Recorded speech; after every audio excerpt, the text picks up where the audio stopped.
किसी भी वस्तु को जानना समझना ही वेद है। अगर जिसकी अच्छी आवाज नहीं होगी, माँ भगवती सरस्वती की कृपा नहीं होगी, तो वो साम वेद का उच्चारण नहीं कर सकते। जितना भी विज्ञान है वो सब कुछ अथर्ववेद में ही समाहित है। जितने भी 365 या 366 दिन होते हैं हमारे भारतवर्ष में, हमारे सनातन धर्म में, कोई भी दिन साधारण नहीं है। हर दिन को ऋषियों मुनियों ने एक त्योहार की तरह जीने के लिए बताया है। धर्म, अर्थ, काम और मोक्ष, जो इंसान इसको समझ गया वो आत्म मंथन और आत्म क्रिया को समझ जाए। अच्छा, ज्योतिष के हिसाब से इंसान की आयु 120 साल है। वेद को जानना ही ब्रह्म को जानना माना गया है। 2 गुप्त नवरात्रि भी हैं, 4 नवरात्रि आती हैं साल में। और जो भक्ति का मार्ग होता है वो बिल्कुल निस्वार्थ होता है, क्योंकि उसको सिर्फ विश्वास है। भगवान शिव अलग देवता है, अलग फेरे जो है वैसे तो 4 होते। कहीं कहीं पर ये भी वर्णन है, 4 का मतलब होता है कि धर्म, अर्थ, काम और मोक्ष। जैसे इंडिया में कास्ट कोई वर्ड था ही नहीं, कहते ये पोर्चुगल से कास्टा वर्ड जो था पोर्चुगीज लेके आए।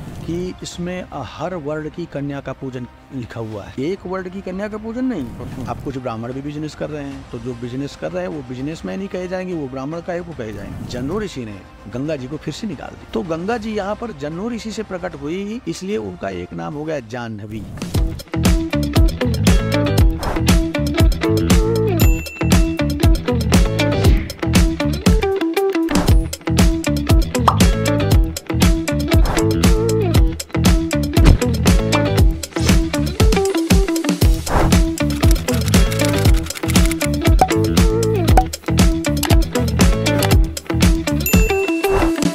नमस्कार, जय श्री राम दोस्तों, मेरा नाम है अखिल कोठारी। मेरे साथ आज पॉडकास्ट पे है अजय कुमार पांडे जी, जो कि पुरोहित कर्म कांड के एक्सपर्ट हैं। आज हम इनसे बहुत सारे मेरे दिमाग में जो क्यूरोसिटी थी उसको थोड़ा पूरा करेंगे, बिकॉज मैं काफ़ी टाइम से सोचते जा रहा था कि ये वेद, पुराण, उपनिषद, इन सब में लिखा क्या है, वेदों में हमें क्या जानने को मिलता है।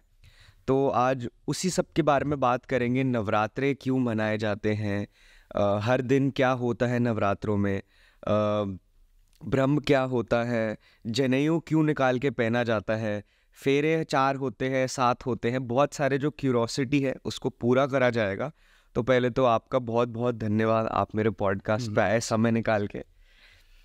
तो अजय भाई, आप पहले अपने बारे में बताइए थोड़ा, ताकि लोगों को पता लगे कि आपने किस उम्र में ये सब पढ़ के ख़त्म कर दिया। जी। हमारा नाम अजय कुमार पांडे है जी, और जन्मस्थली हमारी चित्रकूट है जी। वहीं पर 10 किलोमीटर में तुलसीदास जी की भी जन्मस्थली है, राजापुर जी। जन्म हमारा हुआ है, लेकिन लगभग 9 या 10 साल की उम्र में हमने महर्षि महेश योगी जी के गुरुकुल पे चले गए थे। ओके। और वहाँ हमने वेद, वेदांग, गीता, दुर्गा सप्तशती इत्यादि जो भी ग्रंथ हैं उनको हमने जाना और पढ़ा गुरुकुल परंपरागत से। उसके बाद वहाँ से हमने जब वेद की शिक्षा पूरी हुई लगभग 12 या 13 साल की उम्र में, तो उसके बाद एक हमारा 70 बच्चों का सत्तक बटुक ब्राह्मणों का ग्रुप बनता था और हमने लगभग सभी 12 ज्योतिर्लिंगों में 1-1 महीना भगवान शिव का अभिषेक किया। क्या बात। और उसके बाद द्वारिकाधीश गुजरात में 3 साल रहे, नागेश्वर ज्योतिर्लिंग में 3 साल अभिषेक किए। क्या बात है। उसके बाद जो संस्कृत ग्रामर की शिक्षा थी वो हमने हरिद्वार में 8वीं से 12वीं तक की पाई। और उसके जो बाद की शिक्षा है वो दिल्ली लाल बहादुर शास्त्री यूनिवर्सिटी है हमारी, अच्छा विश्वविद्यालय है। यहाँ पर ज्योतिष से BA शास्त्री और पौरोहित्य यानी कि कर्मकांड से हमने भगवान की कृपा से स्वर्ण पदक प्राप्त में हमने किया। क्या बात है, गोल्ड मेडलिस्ट। और उसके बाद से अपना समाज में सेवा दे रहे हैं। बहुत ही बढ़िया। तो हम शुरुआत करते हैं। अभी आपने इसी में इतने सारे वर्ड्स बोल दिए जो मैं हमेशा सुनता रहता हूँ, जैसे आपने एक वेदांत शब्द का भी इस्तेमाल करा। तो पहले तो मेरे को आप छोटे से उसमें ये समझा दीजिए कि वेद, पुराण और ये जो उपनिषद है, ये जो वर्ड्स बहुत ज़्यादा यूज़ हो रहे हैं, मैं बस इसको डिसाइफर करना चाहता हूँ कि इसमें डिफरेंस क्या है। पहले तो आप मुझे ये बताइए। देखिए, वेद के 6 अंग हैं। पहले तो ये है कि विद्वत तनेन इति वेदा, विद्वत तनेन इति वेदा। वेद का मतलब होता है ज्ञान। किसी भी वस्तु को जानना समझना ही वेद है। क्योंकि वेद जो है सर्वमय है। जैसे परमात्मा सभी जगह विराजमान है, वैसे वेद भी ऐसा मतलब कोई भी ज्ञान नहीं है बिना वेद के, सब कुछ अधूरा है। ठीक। क्योंकि ब्रह्मा के मुख से ही वेद विदित है। और वेद के 6 अंग हैं: शिक्षा, कल्प, निरुक्त, छंद, ज्योतिष, व्याकरण। ये 6 उसके अंग हैं। ठीक। जैसा कि अब जैसे समझ लीजिए आपकी ज्योतिष है, तो वेद का जो चक्षु है वो है ज्योतिष। ये है छंदा पादौत वेदस्य हस्तौ कल्पोत पठ्यते ज्योतिषामयनम चक्षु निरक्तम श्रोत्रमुच्यते शिक्षा ग्रहणम तो वेदस्य मुखम व्याकरणम स्मृतम। वेद जो है वो शरीर है, बॉडी। ओके। और इसके जो अंग हैं, जैसे संस्कृत ग्रामर को ही व्याकरण कहते हैं। व्याकरणम मुखम व्याकरणम प्रोक्तम। अगर आपका व्याकरण अच्छा होगा, जानकारी अच्छी होगी ग्रामर की, शब्दों की, तो आप बहुत अच्छे से उसको डिसाइड कर सकते हैं, बोल सकते हैं, उसका व्याख्यान कर सकते हैं। तो मुख की प्रखरता किससे आएगी? व्याकरण से। वेद का अंग है व्याकरण। मुखम व्याकरणम प्रोक्तम। और ज्योतिष में एक शब्द आता है ज्योति। ज्योति माने होता है नेत्र, आँख। आँख, हाँ। आँख क्या काम करती है? देखने का। हाँ। जैसे हम चल रहे हैं और हमारे सामने कोई भी कांटा आ जाए, कोई बिच्छू या कोई भी पशु पक्षी आ जाए, तो आँख हमारी देख लेती है और उसको पता लग जाता है कि ये गलत है, हम अपना रास्ता बदल देते हैं। ठीक उसी प्रकार वेद का जो ज्योतिष है वो आँख का काम करती है। तभी हम लोगों को भविष्य देखते हैं कि आगे आपका क्या ग्रह अच्छा क्या बुरा आ रहा है, और उसमें हम क्या करें क्या ना करें, जिससे हमारे जो आगे का समय है वो अनुकूल रहे। ज्योतिष आँख का काम करती है। और छंद जो है वो पैर है। छंद जो है पैर है। कौन श्लोक जो है किस छंदबद्ध तरीके से बोला जाता है। हर श्लोक को बोलने की राग अलग अलग होती है। तो और निरुक्तम शिक्षा जो है घ्राण है, नाक, सूंघने का काम। पता ही नहीं लगेगा कि क्या है क्या नहीं है। तो कहने का मतलब ये जो 6 अंग हैं ये मेन है, यही शास्त्र हैं। 6 शास्त्र हैं ना, 6 शास्त्र हैं। और वेद के जो 6 अंग हैं यही 6 शास्त्र हैं। अच्छा। तो और वेद जो है सर्वविदित है, उसमें जो भी है जैसे और जो 4 वेद बोले जाते हैं, 4 वेदों के भी उपवेद है। 4 वेद हैं, ऋग्वेद है, यजुर्वेद है, सामवेद है, अथर्ववेद है। ऋग्वेद में आयुर्वेद भी है, उसका उपवेद आयुर्वेद है। अच्छा। ऋग्वेद में ही आयुर्वेद भी छुपा हुआ है। ऋग्वेद में कर्मकांड भी है जिसमें संस्कारों के बारे में वर्णन है। और ऋग्वेद के बाद यजुर्वेद आता है। यजुर्वेद की भी 2 शाखाएं हैं। उसका वैसे उपवेद तो धनुर्वेद है, लेकिन उसकी 2 शाखाएं, एक कृष्ण यजुर्वेद है, एक शुक्ल यजुर्वेद है। अच्छा। कृष्ण यजुर्वेद का प्रयोग साउथ में किया जाता है और शुक्ल यजुर्वेद नॉर्थ में किया जाता है, उत्तर भारत में। जितने भी 16 संस्कार हैं, 16 संस्कार जब भी किसी जातक का जन्म होता है और जब तक इस धराधाम में रहता है, जितने भी प्रकार के संस्कार किए जाते हैं वो सब यजुर्वेद में है। शुक्ल यजुर्वेद में, कृष्ण यजुर्वेद में सब समाहित है। ठीक।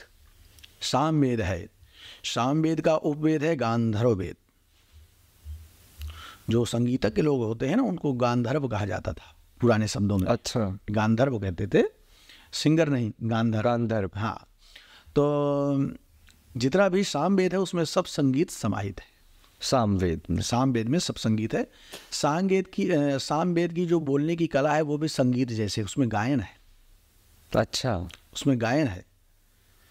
अगर जिसकी अच्छी आवाज नहीं होगी, माँ भगवती सरस्वती की कृपा नहीं होगी, तो वो सामवेद का उच्चारण नहीं कर सकता।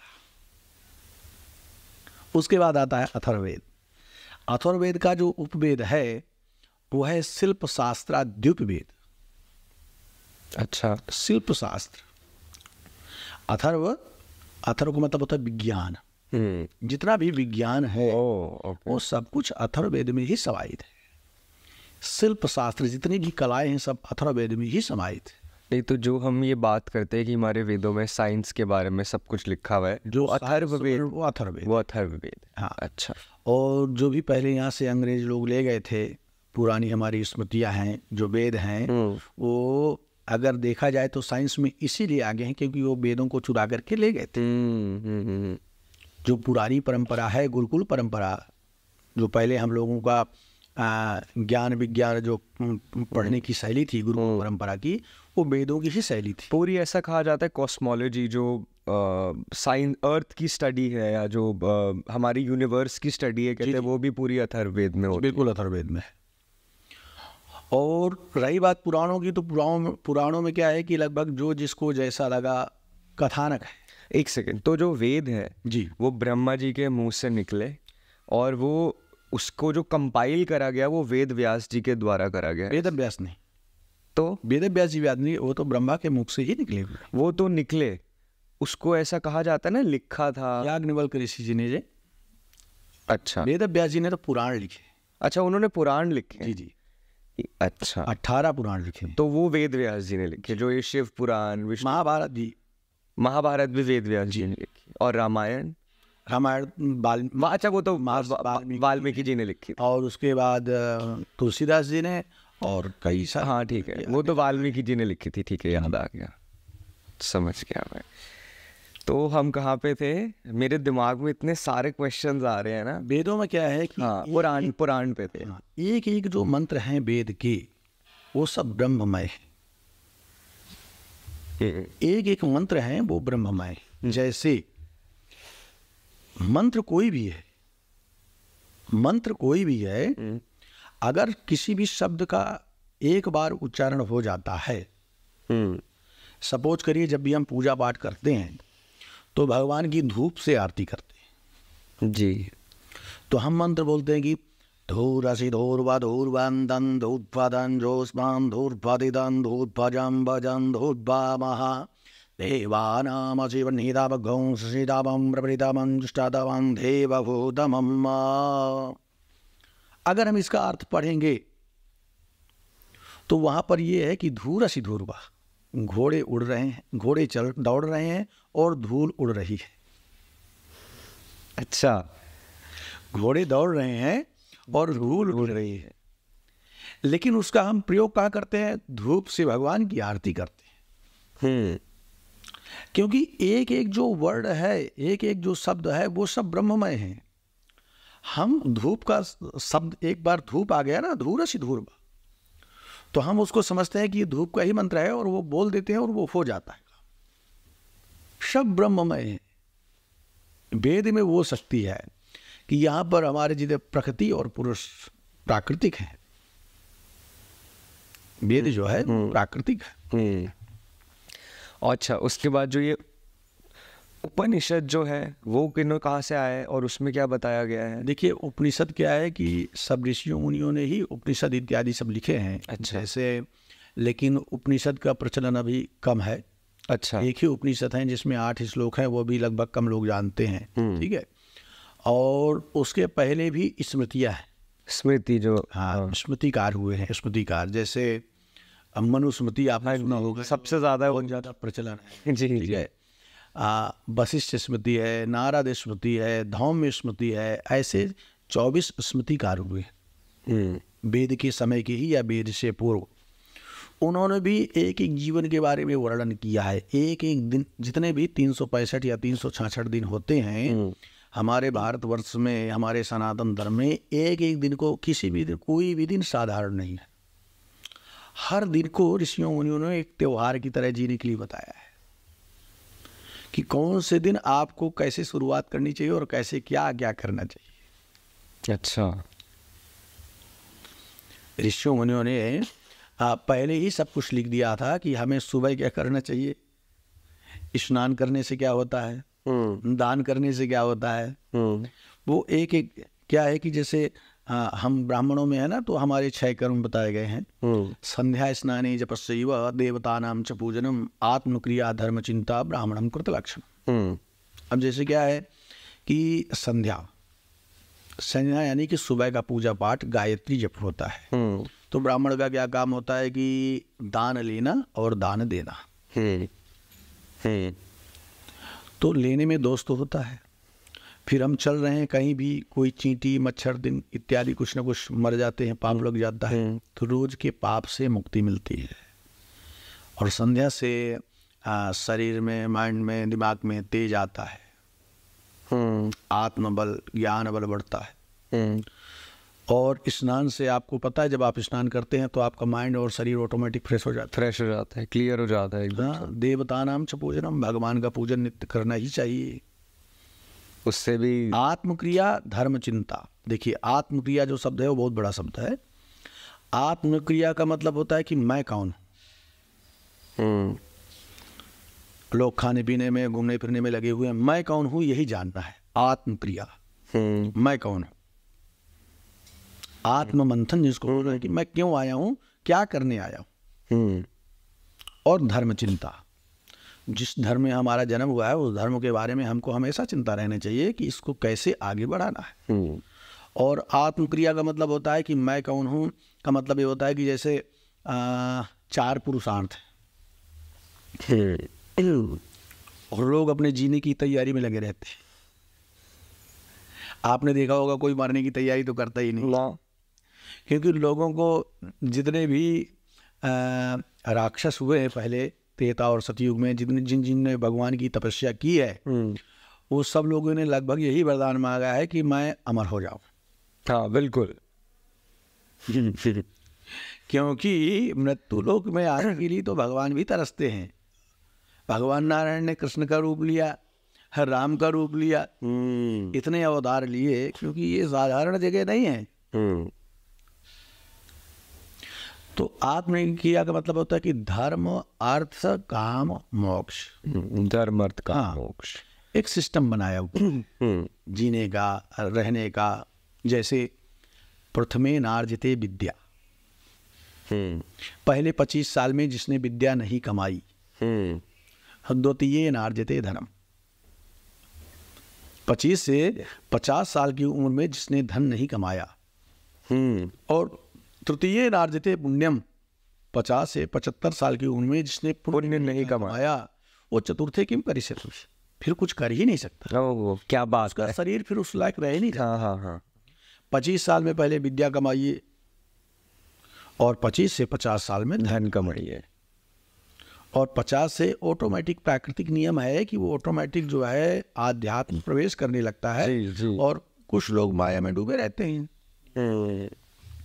ये आत्ममंथन ही है। तो धर्म अर्थ काम और मोक्ष, जो इंसान इसको समझ गया वो आत्ममंथन और आत्मक्रिया को समझ जाएगा। धर्म का मतलब होता है कि जिस धर्म को वही है जो जिसको आपने धारण किया हुआ। जी। धर्मो रक्षति रक्षिता, आपने सुना होगा, ये वर्ड बहुत फेमस है कि धर्म की रक्षा करेंगे तो राष्ट्र की रक्षा और आपकी रक्षा होगी। बिल्कुल, धर्म से ही इंसान मजबूत होता है। तो पहला हो गया धर्म, और दूसरा अर्थ। अर्थ यानी कि माया, माँ लक्ष्मी की कृपा। क्योंकि धनात् धर्मम तथा सुखम, धन से ही सुख। आप धर्म करेंगे और जब धर्म करेंगे तभी आप सुख की अनुभूति होगी।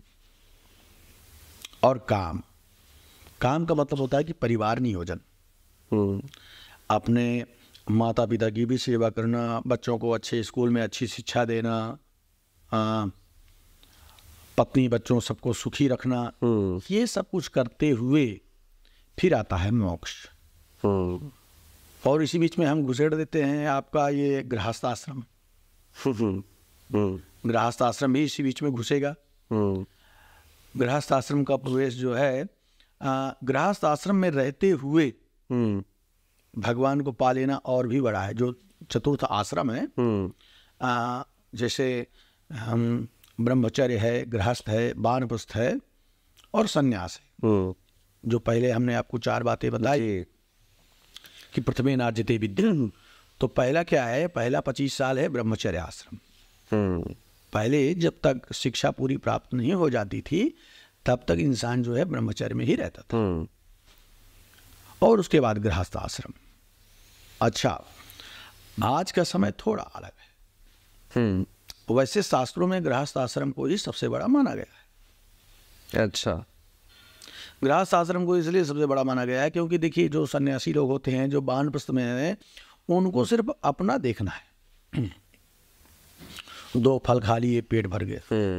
कहीं मांग के खा लिए, पेट भर गया।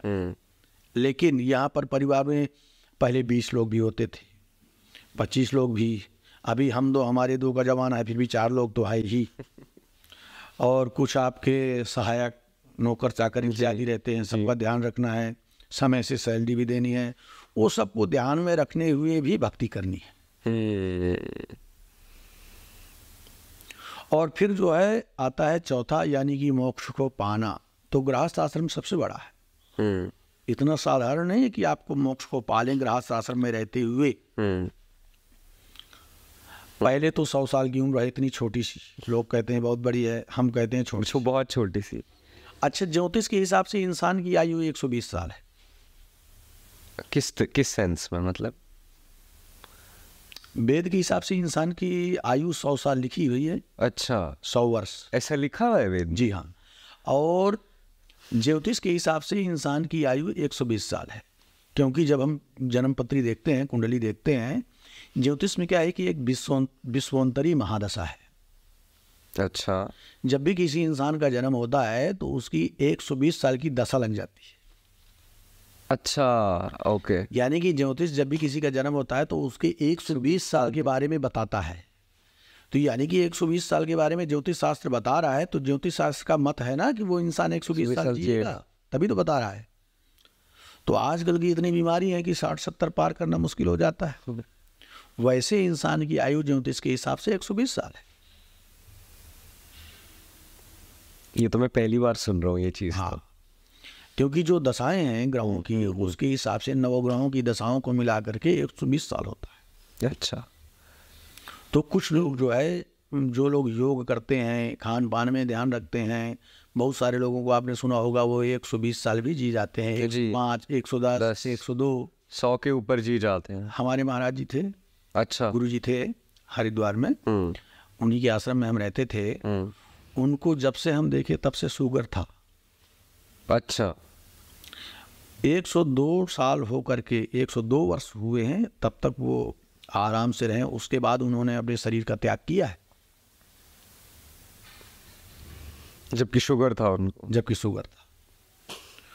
तो खान पान का ध्यान रखना आज के समय में जैसी प्रदूषण है, उन सब का लाइफस्टाइल जो हमारा हो गया है। अभी आपने एक शब्द यूज करा था, वेदांत जी बोला था आपने, इसका क्या मतलब? वेदों का सार ही वेदांत है।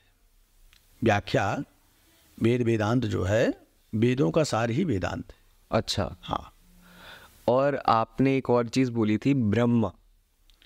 देखिए, मैं बताता हूँ आपको कि जिसने वेद पढ़ लिया उसने ब्रह्म को पढ़ लिया। जी जी। ये ब्रह्मा की ही बात कर रहे हैं हम। ये क्या है ये जी, जैसे कि जन्मना, आजकल पीछे बड़ा शब्द उठा था कि ब्राह्मण कौन है, ब्राह्मण कौन है। कर्म के हिसाब से ब्राह्मण होता है, जन्म के हिसाब से ब्राह्मण होता है। ठीक बोल रहे थे। जन्मना जायतो शूद्रो संस्कारो द्वयमुच्यते वेदारंभे भवेद विप्रा वेद ज्ञानी इति ब्राह्मण। ठीक है। कहने का तात्पर्य है कि वेद को जानना ही ब्रह्म को जानना माना गया है। ब्रह्म का मतलब होता है उस परम पिता में समाहित हो जाना। अच्छा। ब्रह्म का मतलब ब्रह्मा से नहीं है। ब्रह्म का मतलब होता है, जैसे आप यहाँ पर बैठे हुए हैं, अब आपने 3 लोगों के बारे में सुना है।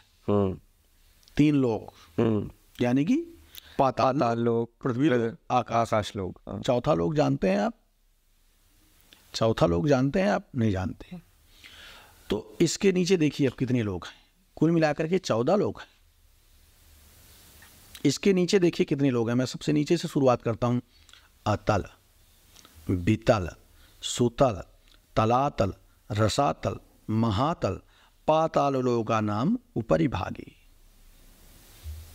इसके नीचे 7 लोग हैं। अच्छा। पाताल लोका नाम ऊपरी भागी है, यानी कि पाताल लोक के ऊपर हम हैं। अब इसके ऊपर भूरलोक, भुवरलोक, स्वरलोक, महरलोक, जनलोक, तपोलोक, फिर होता है सत्यलोक। वेद को जानना यानी कि अभी हमने बताया था ना कि मोक्ष, जो हमारा चौथा चैप्टर है ना मोक्ष, वेद को जानना, वेद को जानना यानी कि आत्ममंथन, अपने आप को जानना ही वेद को जानना कहा गया है। जब आप वेद को जान जाएंगे तो आपको किसी चीज से सुख दुखे समम कृत्वा लाभा लाभो जया जय, आप उससे बहुत आगे बढ़ चुके। हाँ, गीता में भगवान कृष्ण ने कहा है ना अर्जुन को कि सुख दुखे समम, जो मतलब सब कुछ भगवान में ही छोड़ देते हैं। सुख दुखे समम कृत्वा, सुख दुख में समान रहते हैं। लाभा लाभो, लाभ और हानि में भी समान रखते हैं। जया जय, जय और विजय में भी समान रहते हैं। वो लोग बेसिकली देखा जाए तो ब्रह्म में ही सब कुछ समर्पित कर देते हैं। तो वही लोग उस मोक्ष को, सत्य लोक को पाते हैं, और वही ब्रह्म में समाहित होना ही कहा गया है। बहुत इंटरेस्टिंग है ये तो अब मैं आपसे कुछ आगे थोड़ा बढ़ेंगे इस वाले पार्ट से। जी, अभी नवरात्रे आ रहे हैं जी। कुछ समय में। आपने आके नवरात्रों की मेरे से बात करी थी पॉडकास्ट से पहले। आपने कहा था कि नवरात्रे का हर एक दिन जी कुछ यूनिक होता है। तो आप बताएंगे कि हम सब नवरात्रे मनाते हैं लेकिन इसकी मीनिंग नहीं पता लोगों को। मैं अपनी भी बात करूँ अगर, तो हम बस नवरात्रे मनाते हैं, अष्टमी नवमी, बस फिर वापस बैक टू लाइफ। जैसे देखिए कि पहले तो एक वर्ष में 2 नवरात्रि हैं जो सबको पता है। जी। चैत्र नवरात्रि जो आने वाली है जी, और शारदीय नवरात्र जो दशहरा के समय होती है जी, लगभग अक्टूबर के महीने में। जी। 2 गुप्त नवरात्रि भी हैं। 4 नवरात्रि आती हैं साल में। आषाढ़ शुक्ल पक्ष में प्रतिपदा से लेकर के नवमी तक गुप्त नवरात्रि होती है, और माघ के महीने में, लगभग फरवरी का महीना पड़ता है, माघ के महीने में शुक्ल पक्ष में भी एक गुप्त नवरात्रि होते हैं। तो 2 गुप्त नवरात्रि होते हैं, और 2 नवरात्रि हैं, चैत्र नवरात्रि और शारदीय नवरात्रि। शारदीय नवरात्रि के 10वीं में आपको पता है दशहरा मनाया जाता है। अभी चैत्र नवरात्रि है, चैत्र और वैशाख का महीना है। तुलसीदास जी ने भी कहा है कि मधु माधव महिदेव गवासा, मधु माधव महिदेव गवासा। चैत्र महीने का दूसरा नाम है मधुमास। ओके। और वैशाख महीने का नाम है माधव। माधव तो भगवान का ही नाम है, आपको पता है, दोनों भगवान के नाम है। मधु माधव महिदेव। महिदेव पता है किसको कहते हैं? मही माने होता है पृथ्वी, देव माने देवता। अच्छा, पृथ्वी के देवता कौन है? ब्राह्मण। महिदेव गवासा। और गाय और देव पूजन सबसे ज्यादा प्रचलित है चैत्र और वैशाख के महीने में। अच्छा। और देखिए यहाँ की नव संवत्सर, हमारा नया साल भी प्रारंभ होता है चैत्र नवरात्रि का जो पहला दिन है। हैप्पी न्यू ईयर जो हम बोलते हैं, वो नया 1 जनवरी को हमारा बेसिकली ये नया वर्ष जो है वो चैत्र नवरात्रि की प्रतिपदा से ही प्रारंभ होता है। जैसे रजिस्टर तो 1 अप्रैल से होते हैं जी, तो लगभग इस वर्ष के 1 अप्रैल के आसपास कर लेते हैं जो लोग, आजकल इंग्लिश जमाना हो गया है। वैसे चैत्र नवरात्रि से हमारा नव संवत्सर, नया संवत्सर होता है ना, संवत्सर का नाम होता है। जैसे पिंगल नाम संवत्सर चल रहा है। अच्छा। साल का नाम भी होता है हमारे। अच्छा, हर साल का अलग नाम है। विक्रम संवत्सर, नंदन संवत्सर, एक साल का नाम ही अलग रहता है। अभी जो चल रहा है इसका नाम है पिंगल नाम संवत्सर। अब जो अगला आएगा वो तो देखना पड़ेगा, लेकिन हर वर्ष का नाम भी होता है कि ये वर्ष इस नाम से है। ये भी वेद में? जी हाँ। तो जैसे प्रतिपदा का दिन है, पहला नवरात्रि है। पहले नवरात्रि में पहले तो सबसे खुशी का दिन ये है कि हमारा नया वर्ष साल। हाँ। और नव संवत्सर की पूजा होती है। जैसे लोग इंग्लिश महीने में हैप्पी न्यू ईयर में पूजा करते हैं, वैसी नहीं, नव पूजा नहीं, इंग्लिश में हैप्पी न्यू ईयर में पार्टी होती है, पूजा। तो नव संवत्सर की पूजा होती है कि ये जो हमारा वर्ष है ये समृद्धिशाली और खुशहाल, हाँ, कुशल मंगल जाए। उसके बाद देखिए कि उसमें माँ भगवती की जन्म जयंती तो होती ही है। बेसिकली जो नवरात्रि हैं, नवरात्रि यानी कि जो नवरात्र हैं वो नवचंडी, एक एक माता का एक एक दिन है। जैसे प्रथमम शैलपुत्री चा, द्वितीयम ब्रह्मचारिणी, तृतीयम चंद्रघंटेति कूष्मांडेति चतुर्थकम, पंचमम स्कंदमापीति, षष्ठम कात्यायनीति चा, सप्तमम कालरात्रिति। ऐसे करके सप्तम अष्टम ये आपने हर दिन का वो बताया। माँ सिद्धदात्री का है, कालरात्रि का है, ऐसे एक एक दिन एक एक देवी का आता है। तो प्रथम दिन क्या होता है कि शैलपुत्री, प्रथमम शैलपुत्री का पूजन होता है। और तो माँ का पूजन तो हो ही गया हर प्रकार के धन धान्य और सुख शांति की प्राप्ति के लिए। मौसम का भी बदलाव होता है अभी। बिल्कुल, वैज्ञानिक दृष्टिकोण से अगर देखा जाए तो मौसम का बदलाव होता है। और इस समय क्या है, जो लोग 9 दिन व्रत रखते हैं ना, इस समय ज़्यादातर मौसम के बदलाव में ज़्यादातर लोग अस्वस्थ हो जाते हैं। इसीलिए विज्ञान ये कहता है कि लगभग 9-10 दिन आप भोजन ना करें, फलाहार खाकर रहें, ताकि आप 1 वर्ष पूरा स्वस्थ रहें, 6 महीने। क्या बात है। और हमारी जो फसल है वो अभी कटती है जी, और अनेक प्रकार के धान्य जो है, जी, गेहूं चना सब कुछ घर आता है। उसकी खुशी से भी लोग माँ भगवती का पूजन करते हैं। तो मतलब हर चीज साइंस और नेचर से रिलेटेड ही है। और देखिए उस दिन और तमाम प्रकार के व्रत होते हैं। जो लोग 9 दिन नहीं व्रत कर सकते हैं, एक होता है विद्या व्रतोद्यापन व्रत। जो पहला नवरात्रि है उसकी बात कर रहे हैं। उस दिन होता है विद्या व्रतोद्यापन व्रत। अगर कोई बालक, कोई बच्चा पढ़ने में कमजोर है, पढ़ने में मन नहीं लग रहा, मन विचलित है, चंचल है, हाँ, परीक्षा में अंक कम आ रहे हैं, तो वो विद्या व्रतोद्यापन व्रत कर सकता है। अच्छा, उसका प्रॉपर पूरा विधान है कि उस दिन अगर वो विद्या व्रतोद्यापन व्रत करेगा तो उसको माँ सरस्वती की कृपा होगी, अच्छी विद्या की प्राप्ति होगी, उच्च स्तरीय विद्या की प्राप्ति होगी। ऐसा विधान भी है। स्मृति कौस्तुभ नामक ग्रंथ में ये सब वर्णित है। स्मृति कौस्तुभ एक ग्रंथ है बहुत प्राचीन। अच्छा, सब कुछ वर्णित। देवी भागवत पुराण में भी ये मेंशन है। अच्छा, हाँ, विद्या व्रतोद्यापन व्रत है कि पहले दिन उसका पूरा व्रत होगा, पूजन होगा, क्या आपको भोजन करना होगा, हाँ, और अगले दिन कैसा विद्या व्रतोद्यापन, और अगले दिन ही इसका उद्यापन करना होगा, क्योंकि एक ही दिन का व्रत होता है। जब व्रत लंबा चलता है, हाँ, मतलब 16 सोमवार करता है, कोई एकादशी का व्रत करता है, तो जब ये है कि अब व्रत को नहीं करना है तो उसका उद्यापन कर देते हैं।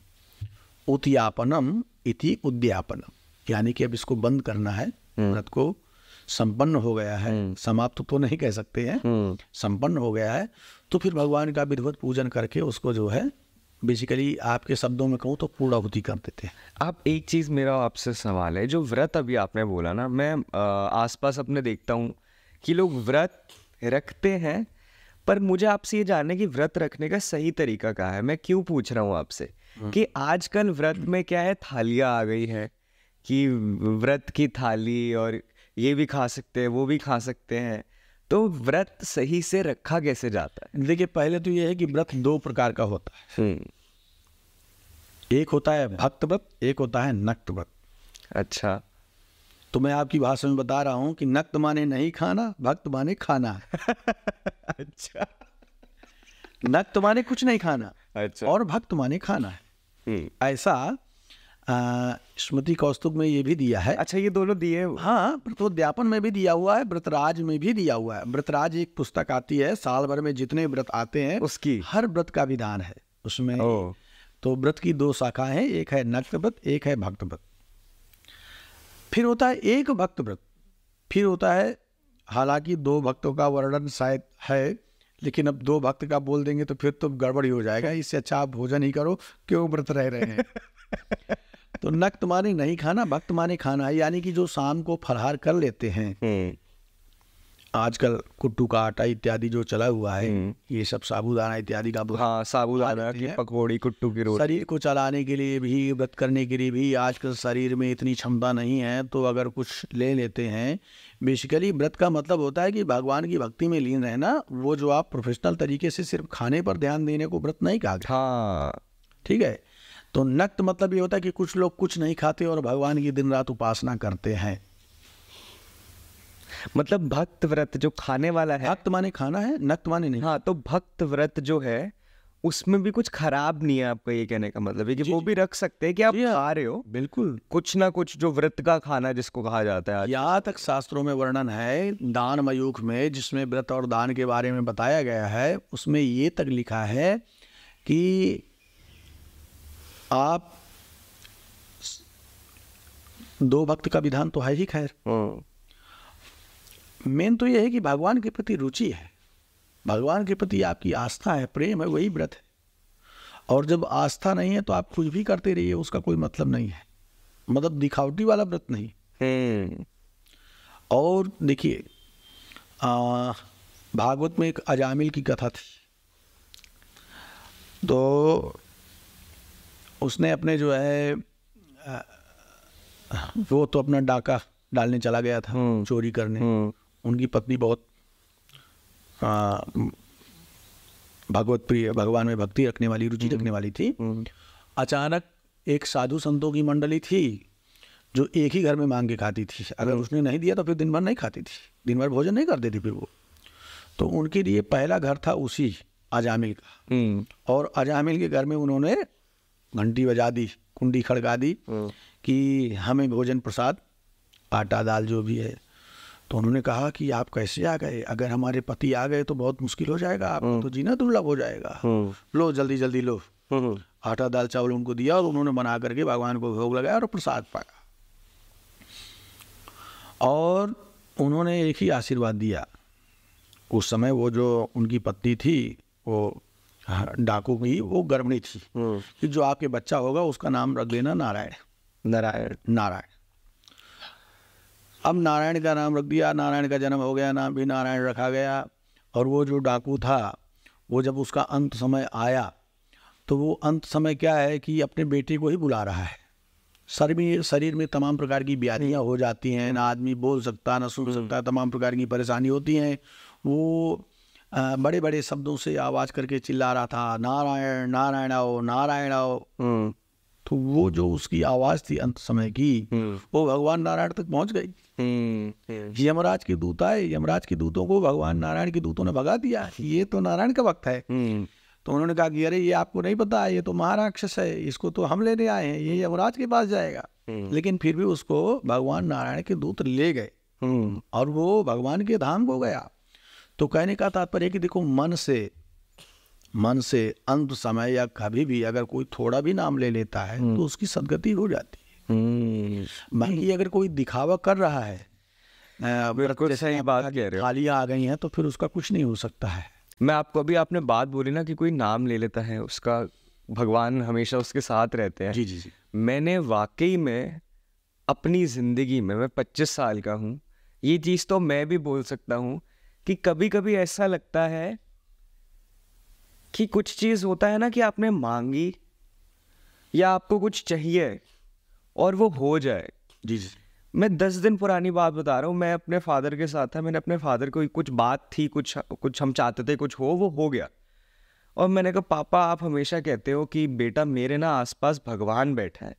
मैंने कहा, मैं बस, मेरे को अभी भी रोंगटे खड़े हो रहे हैं, क्योंकि मैंने कहा वाकई ऐसा लगता है कि भगवान आसपास ही है हमारे। जी जी। कभी कभी वाकई ऐसी फीलिंग आती है। वो एक्सप्लेन नहीं कर सकता मैं, वो जो फीलिंग होती है, बस वो एहसास हो सकता है उस चीज़। जब विद्योत्मा और कालिदास का आपस में शास्त्रार्थ हो रहा था जी, तो उसको तो पता नहीं था। व्याख्यान तो ब्राह्मण लोग कर रहे थे। विद्योत्मा ने एक उंगली दिखाई। तो कालिदास को लगा कि ये मेरी एक आंख फोड़ने के लिए कह रही है। तो कालिदास जी ने 2 उंगली दिखा दी कि आप मेरी एक आंख फोड़ोगे, मैं आपकी दोनों फोड़ दूंगा। तो पूछा गया राजा के समक्ष सामने कि ये एक का मतलब क्या है। तो विद्वात्मा ने कहा कि परमात्मा एक है। तो इन्होंने कहा इन्होंने 2 उंगली क्यों दिखाई, उसके दिमाग में कुछ दूसरा चल रहा है। लेकिन ब्राह्मणों ने कहा कि इन्होंने कहा कि परमात्मा 2 है, परमात्मा के 2 अंग हैं, एक जीवात्मा एक परमात्मा।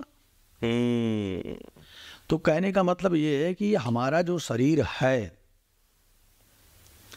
जो हवा रूपी परमात्मा है, देखो जिसको आप आत्मा कहते हैं, जीव कहते हैं, जीवात्मा, जब वो निकल जाता है तो हमारा शरीर चाहे 6 फुट का हो चाहे 7 फुट का हो, सब मिट्टी। बिल्कुल। छिद जल पाव गगन समीरा, ये जो 5 तत्वों से शरीर बना हुआ है ये मिट्टी ही हो जाता है पूरा। तो हमारे अंदर प्रहलाद जैसा विश्वास होना चाहिए बस कि हिरण्यकश्यप ने कहा कि बोल तेरा राम कहाँ है, तो बोला कि तुझ में मुझ में खड़क खम्भ में, जहाँ देखो वहाँ राम ही राम। सही बात। और खम्भे में तलवार चला दी और वहीं से नरसिंह भगवान प्रकट हो गए। तो विश्वास होना चाहिए। अगर विश्वास है, ये विश्वास बहुत बड़ी चीज। विश्वास है तो भगवान सभी जगह है, परमात्मा सभी जगह है और वही ब्रह्म है। और भगवान को पाने का तरीका 2 है, रास्ता 2 प्रकार के है, एक ज्ञान मार्ग है, एक भक्ति मार्ग है। एक ज्ञान मार्ग है, एक भक्ति मार्ग है। क्या है कि बहुत सारे लोग ज्ञानी नहीं होते, पढ़े लिखे नहीं हैं, शास्त्रों को नहीं जान रहे हैं, लेकिन भगवान में इतना प्रेम है, इतनी रुचि है कि आप देख रहे हैं कि कहीं कहीं कथाओं में अश्रुधारा बिल्कुल हो रहे हैं। कहीं कहीं किसी किसी के घर में हम लोग पूजा पाठ कराने जब जाते हैं, मंत्रोच्चारण होता है तो ऑटोमेटिक जो है खुशी के आंसू नहीं, भक्ति के आंसू निकल जाते आ जाते हैं। हाँ, बिल्कुल आ जाते हैं। तो वो देखिए, जो भक्ति का मार्ग होता है वो बिल्कुल निस्वार्थ होता है, क्योंकि उसको सिर्फ विश्वास है। हाँ, बस बिल्कुल। द्रौपदी को विश्वास था, साड़ी बढ़ती चली गई, चीरहरण जब हो रहा था भगवान कृष्ण आ गए, विश्वास था। विश्वास नहीं होता तो नहीं हो सकता था, संभव नहीं था। क्या बात है। और जो ज्ञान मार्ग होता है, ज्ञान मार्ग में होता है कि देखिए, एक पिता के विपुल कुमारा, अब पृथक पृथक गुणशील आचारा। एक ही पिता के 4 बच्चे होते हैं, चारों का दिमाग अलग अलग होता है, स्वभाव अलग अलग होता है, लेकिन जो सबसे ज्यादा अपने पिता की सेवा करता है वही सबसे ज्यादा अपने पिता को प्रिय होता है, चाहे वो छोटा हो, चाहे बड़ा हो, चाहे बीच का हो। बिल्कुल सही। सुबह कोई डॉक्टर, कोई इंजीनियर, कोई कुछ है, कोई कुछ है। उसी प्रकार सीधी सी बात ये है कि भगवान को भी जो सबसे ज्यादा उसका भक्त प्रिय होता है वो उसी के लिए खड़ा होता है। अब वो कितना बड़ा है, कितना अमीर है, उसका कोई लेना देना नहीं है इससे। आपने देखा होगा जब कोई छोटा बच्चा होता है, बिल्कुल छोटा, 1-2 साल का, और वो सामने वाले को अपने घर वालों के अलावा किसी को नहीं पहचानता है, तो सामने वाले को जिसको पहचानता है, आप दूर से ऐसे बाहें फैला दीजिए और दूर से भी वो झट से एक से दूसरी गोदी में कूद जाता है जी। क्योंकि उसको परफेक्ट पूरा विश्वास है कि सामने वाला मुझे थाम लेगा। ये है भक्ति मार्ग। क्या बात है। उस बच्चे की उसको पूरा पता है, क्योंकि तब तक उसको देश दुनिया की नॉलेज नहीं है, उसको सिर्फ सामने वाले में ये भरोसा है कि ये मुझे गिरने नहीं देगा, कूद जाता है, विश्वास है, वो कूद जाता है। और फिर वही बच्चा धीरे धीरे थोड़ा बड़ा हो जाएगा तो वो फिर नहीं क्योंकि उसके अंदर थोड़ा ज्ञान आ गया है कि अगर मैं कहीं टूट ना जाए, हड्डी गिर ना जाऊं, ये ज्ञान है। तो ज्ञान के साथ साथ विकार भी हैं, क्योंकि प्रॉपर ज्ञान आने में, पूरी तरह से ज्ञान आने में, फिर वेद को जानना, ब्रह्म को जानना, वो सब पूरा ज्ञान का प्रावधान है। गुरुकुल परंपरा से या गुरु दीक्षा से, जैसे 3 प्रकार के गुरु बताए गए हैं, ऐसे तो आपके 24 गुरु भी दत्तात्रेय जी ने, भागवत महापुराण में दत्तात्रेय जी थे, उन्होंने 24 गुरु बनाए। अच्छा। लेकिन 3 गुरु तो सबसे विशेष है। वैसे तो सबसे बड़ा गुरु माँ को माना गया है प्रथम, लेकिन पहला गुरु उसको मानते हैं जो शिक्षा गुरु होता है। अच्छा। पहला गुरु वो भी माना गया है जो आपके घर में रोज आपके जो ब्राह्मण हैं, पुरोहित हैं, आकर के पूजा पाठ कराते हैं, आपको अच्छी पुराणों की, रामायण की, वेदों की बात बताते हैं। पहला गुरु हम उनको कहते हैं। अच्छा। दूसरा गुरु हो जाता है शिक्षा गुरु, देश दुनिया की, सामाजिक उत्थान की, आपको आपने कर्म जो भी हैं इस लायक आपको बनाते हैं कि आप सब धन की आमदनी कर सकें, अपने परिवार नियोजन कर सकें। दूसरा गुरु वो है। तीसरा गुरु वो है जो भगवान से मिलाने का काम करता है, गुरु दीक्षा जिसको बोलते हैं, जो मोक्ष दिलाता है, वो तीसरा गुरु। हाँ, जैसे कि आपने स्वामी नारायण जी के बारे में सुना ना, जो अक्षरधाम की स्थापना की है। तो जब वो उनका अयोध्या के पास में एक छपिया गांव है। अच्छा। छपिया गांव से पहली बार जो उन्होंने 15 साल या 12 साल की उम्र में जब अपना घर त्यागा था, तो बाढ़ी सरयू में मतलब तैर करके जब गए और हरिद्वार पहुंचे, तो हरिद्वार में जब गंगा आरती हो रही थी तो जो मुख्य पुजारी थे उनकी नज़र उन पर पड़ी, और जब उनकी नज़र पड़ी तो उनके चेहरे में, उनके मुखमंडल में इतना तेज था कि वो समझ गए कि ये कोई दैवी शक्ति है, साधारण नहीं है। क्योंकि आपने देखा होगा जो पूजा पाठी लोग होते हैं, अच्छे ब्रह्मचारी होते हैं, उनके चेहरे में एक अलग तेज होता है। बिल्कुल, उनके बात करने के ढंग में भी, हाँ, मंत्र ध्वनि करने में उनके चेहरे में भी चेहरे में तेज होता है। तो उन्होंने कहा कि प्रभु आप कौन है, अपना परिचय दीजिए, मैं आपका शिष्य बनना चाहता हूँ, आपसे कुछ ज्ञान अर्जन करना चाहता हूँ। लेकिन उन्होंने कहा कि हम तो अभी गुरु के लायक हैं ही नहीं, लेकिन कह दिया कि कुछ तो ऐसा बताइए। तो उन्होंने एक इतनी बड़ी लकड़ी दी और एक इतना बड़ा लोहा दिया, ऐसा गोल गोल, जाओ, लोहे को क्या करना चाहिए कि पानी में न डूबे, ये आपकी खोज है। वो लेकर के चले गए और अपना दिमाग लगाते रहे, लेकिन अचानक दिमाग उनका लग गया, और लग गया तो जो लोहे का चूल्हा था वो लकड़ी में फंसा दिया और पानी में फेंक दिया, तो लोहा नहीं डूबा। तो लोहे को क्या करना चाहिए, लोहे को लकड़ी के साथ मिल जाना चाहिए तो वो पानी में नहीं डूबेगा। उसी प्रकार जो भक्त लोग होते हैं, यानी कि जो भगवान के प्रिय लोग होते हैं, ऐसा गुरु, लकड़ी रूपी गुरु, लकड़ी के जैसा, जो पानी नहीं, ये जो भव सागर है इसमें न डूबने दे। पुनरपि जननम पुनरपि मरणम, ये जो है प्रक्रिया, ये बार बार न हो। भगवान का शाश्वत धाम, ब्रह्मलोक, सत्यलोक प्राप्त हो, तो वो गुरु ही बताएगा, जो तीसरा गुरु है, भगवान से जो मिलाने का काम करता है। एक ना मेरे दिमाग में काफी समय से कंफ्यूजन आप कह लो जी, कि हम 3 भगवानों की बात करते हैं, ब्रह्मा विष्णु महेश जी, और हमें ये बताया जाता है कि एक क्रिएटर है, एक कीपर है और एक डिस्ट्रॉयर है, मतलब जो ब्रह्मा विष्णु महेश। मुझे ये जानना है कि शायद सवाल को लोग गलत तरीके से ले, लेकिन ऐसा भी है कि ये सबसे थोड़ा बचकाना सवाल लगे शायद आपको, कि ये सबसे पावरफुल भगवान है, कि ये भगवानों कि सबसे बड़े भगवान है, तो क्या वो ब्रह्मा जी है, क्या वो विष्णु जी है, या क्या वो शिव जी? क्या इसका कोई जवाब है इस सवाल का? देखिए, पहली बात तो ये है कि देखिए, प्रणवाक्षर के मध्य जब भगवान शिव की आरती होती है तो प्रणवाक्षर के मध्य ये तीनों एका, अच्छा, उसमें एक वर्ड आता है कि प्रणवाक्षर के मध्य ये तीनों एका। वो तो ये कह रहे हैं कि ये तीनों एक है, तो प्रणवाक्षर क्या है? ओम, जो ओम बोलते हैं ना, ओम। ओम हर मंत्र का स्वामी है, हर मंत्र का स्वामी है, इसीलिए सबसे हर मंत्र के पहले उच्चारण किया जाता है ओम।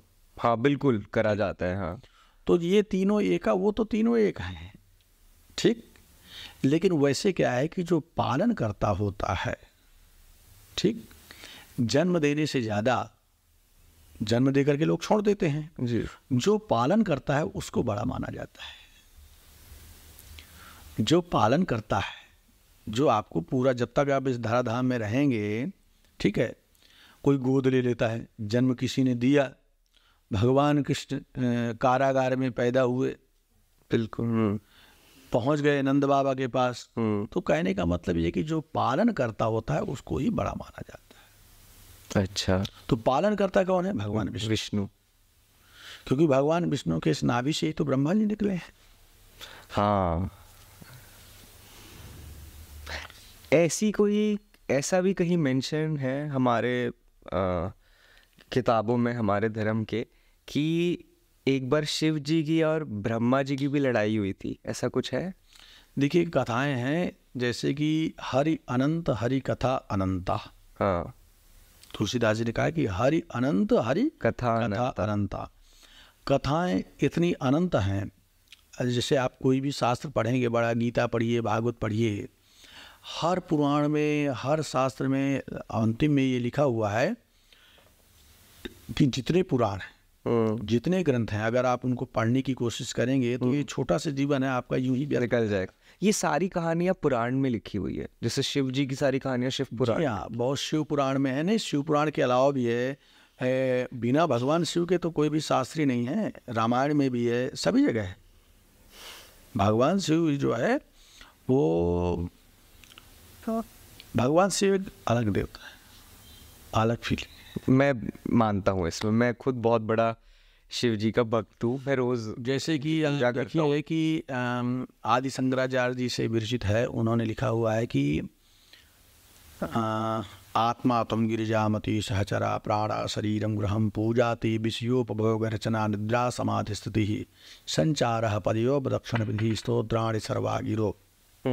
हाँ, तो उसमें ये लिखा है कि भगवान खुद कह रहे हैं कि जो आपकी आत्मा है, भगवान शिव की मानस पूजा का ये एक श्लोक है, उसमें भगवान शिव कह रहे हैं कि हे प्राणी, जो तुम्हारी आत्मा है वो मेरी गिरिजा है, मेरी स्वामिनी है, सहचरी है। प्राणा शरीरम गृहम, तुम्हारे जो प्राण है, जो शरीर है, उसी में मेरा घर है। पूजाते विषयोपभोग रचना, आप कोई भी भोग करते हैं, कोई भी कर्म करते हैं, मैं समझता हूँ कि आप मेरी पूजा कर रहे हैं। निद्रा समाधि स्तुति, जब आप रात्रि में निद्रा में होते हैं तो मैं ऐसा समझता हूँ कि आप मेरी समाधि में लीन हैं। संचार पदयो प्रदक्षिण विधि, आप कहीं भी संचार यानी कि पैदल चल रहे हैं तो मैं समझता हूँ कि आप मेरी परिक्रमा कर रहे हैं। तो अब इससे ज़्यादा क्या हो सकता है? वाह। वो तो फिर छोटी सी हास्य कथा कहिए, समझने वाली बात कहिए। एक चोर जो है भगवान शिव के मंदिर में घुस गया घंटा चुराने के लिए। तो आपने सुना होगा कि वो घंटा उसकी पकड़ से बाहर था और शिवलिंग के ऊपर ही घंटा होता है। उसको पता ही नहीं था कि ये क्या है, वो शिवलिंग पर ही चढ़ गया और शिवलिंग पर चढ़ करके घंटा चुराने, मतलब खोलने का काम करने लग गया। उतने में भगवान शिव प्रकट हो गए, बोले बोल तुझे क्या चाहिए, मैं आज बहुत प्रसन्न हूँ। तो चोर ने सोचा कि मैं तो चोरी कर रहा हूँ, भगवान कैसे प्रसन्न हो गए? बोले कि सब लोग फूल चढ़ाते हैं, बिलपत्र चढ़ाते हैं, मिठाई चढ़ाते हैं, धन चढ़ाते हैं, तो तुमने तो अपने आप को ही मेरे ऊपर चढ़ा दिया, मैं बहुत प्रसन्न हूँ, बोल तुझे क्या चाहिए? तो वो तो इतना भोले हैं कि आप समझ लीजिए कि कभी भी प्रसन्न हो जाते हैं। अभी हम नेक्स्ट पार्ट पे आएंगे जिस पे हम कुछ, मैं आपसे ही पूछूंगा कि साइंस को हम कैसे हमारे धर्म ही साइंस है एक तरीके का। जो छोटी छोटी चीज़ें रिलेट करनी, आपने बोला था कि कि हमने इसको ये बना दिया है बट एक्चुअली में साइंटिफिक है सारी चीज़ें। उससे पहले मेरा जो एक डाउट था, जो मतलब इतना कॉमन क्वेश्चन है और आपने इससे पहले उसकी बात भी करी थी, कि जो फेरे होते हैं, मैंने कि वो 4 होते हैं या 7 होते हैं, और फेरों का महत्व क्या है? देखिए, मेरी अभी शादी हुई, मैं इसलिए आपसे पूछ रहा हूँ। अभी शादी हुई मेरी 2 महीने पहले। देखिए, फेरे जो है वैसे तो 4 होते हैं, लिए 4। हाँ, लीगल 4 होते हैं। कहीं कहीं पर ये भी वर्णन है कि 4 का मतलब होता है कि धर्म, अर्थ, काम और मोक्ष। अच्छा, वही। पहला फेरा होता है धर्म का, दूसरा होता है अर्थ का, तीसरा होता है काम का, और चौथा होता है मोक्ष का। और ये 4 इसलिए क्योंकि दोनों एक दूसरे से हर फेरे में ये कह रहे हैं कि हम धर्म में पूरे जीवन एक दोनों साथ हैं, अर्थ में भी एक साथ हैं, काम यानी कि परिवार नियोजन में भी एक साथ हैं, और मोक्ष में भी एक साथ हैं। आड़ी है। आप ये देखिए कि हमारे तभी तो हमारे सनातन धर्म में जो है डिवोर्स का कोई हिंदी शब्द नहीं वैसे देखा जाए तो, ठीक है। ये तो उर्दू शब्द है ना, तलाक। हमारे नहीं है। आप अलगाव कहिए, कुछ कहिए, वो अलग बात है। वो एक ही बार में बनता है सीधे, वो भी एक जन्म नहीं, 7 जन्मों तक। हाँ। धर्म, अर्थ, काम और मोक्ष। देखिए उसके बाद क्या है कि कहीं कहीं ना जो 3 परिक्रमा होती है ना, वो अग्नि की जरूर दिलवा देते हैं, लेकिन फेरे 4 ही होते हैं। पहले फेरे में पत्नी आगे चलती है, दूसरे फेरे में पत्नी आगे चलती है, तीसरे फेरे में भी पत्नी आगे चलती है, और चौथे फेरे में पति आगे चलती है। देखिए पहले फेरे में पत्नी आगे, आपने देखा होगा कहीं भी पूजा पाठ, पांडाल इत्यादि लगा होता है, कीर्तन हो, भजन हो, सबसे ज्यादा पुरुष वर्ग बहुत कम होता है, महिलाएं ज्यादा होती है। इसका मतलब ये है कि महिलाओं की धर्म के प्रति ज्यादा रुचि है। तो पहला फेरा किसका हुआ? धर्म का। मैं आपको आपकी भाषा में बता रहा हूँ ताकि सबको समझ आ सके। पहला फेरा हुआ धर्म का, और धर्म में कौन आगे? महिला। हाँ, पत्नी स्त्री जो है आगे है, और क्योंकि वो धर्म में दक्ष है। धर्म जो है उसके अंग अंग में कूट कूट करके समाया हुआ है। सत्यनारायण की कथा में क्या होता है कि जो वैश्य होता है ना, वो वैश्य बार बार एक बार किया भगवान से, एक बार कहीं सत्यनारायण की कथा हो रही थी, वहाँ उन्होंने सुना कि जब मेरे संतान होगी तो मैं आपकी पूजा अर्चना करूँगा, लेकिन वो बार बार, उनकी पत्नी उनको बार बार याद दिलाती है, लेकिन वो बार बार भूल जाते हैं। दूसरा फेरा है अर्थ का। देखिए क्या है कि जो घर होता है ना, वो इंसान के लिए, पुरुष के लिए उसकी मंजिल है। मंजिल है। सुबह आप ड्यूटी पर जाते हैं, बिजनेस करने जाते हैं, नौकरी पेशा कोई करने जाता है, जैसे काम पूरा हुआ सीधे उसका घर ही दिखाई देता है। बिल्कुल। घर का मतलब मंजिल पर ही पहुंचेगा। लेकिन वो औरत के लिए, पत्नी के लिए उसका मंजिल नहीं है घर। घर पत्नी के लिए उसका किला है। बिल्कुल बिल्कुल सही बात। उसका किला है जिस पर उसकी हुकूमत चलती है। बिल्कुल। और अगर उसने उस घर को ढंग से संभाल लिया तो वो घर नहीं, वो मंदिर हो जाता है। हमारे यहाँ घर को भी मंदिर कहा गया है। क्या बात है। तो अर्थ सारा उसी के पास में है। देखिए जो भी इंसान कमा, लक्ष्मी है, वो लक्ष्मी स्वरूपा ही है। साथ पत्नी को हमारे सनातन धर्म में साक्षात लक्ष्मी स्वरूपा ही कहा गया है। आजकल एक शब्दों की होड़ बहुत मची हुई है कि कई बार मैंने ऐसा टीवी पे सुना है। अच्छा, जो लोग डिबेट में आते हैं वो भी ढंग से नहीं बोल पाते, मुझे बड़ा दुख होता है। कुछ लड़कियां कह लीजिए, औरतें कह लीजिए, कुछ जो स्त्री वर्ग है ना, वो ये आजकल बहुत प्रचलन में है कि हम पुरुष के बराबर हैं, हम लड़कों के बराबर हैं। हमने तो कभी बराबर कहा ही नहीं, हर कहीं अपने से ऊंचा कहा है। बिल्कुल। हमारे शास्त्रों में माँ और जो हमारी बहनें हैं उनको इतना सम्मान दिया गया। हमारे यहाँ तो सरस्वती, लक्ष्मी, माँ गौरी, ठीक है, दर्जा ही ऐसा दिया गया है कि वो हमेशा पूजनीय रही हैं। हम बराबर कह ही नहीं सकते, बल्कि बराबर कहने में मुझे लगता है कि उनका जो दर्जा है वो कम हो रहा है। बिल्कुल। हम अपने ऊपर मानते हैं उनको।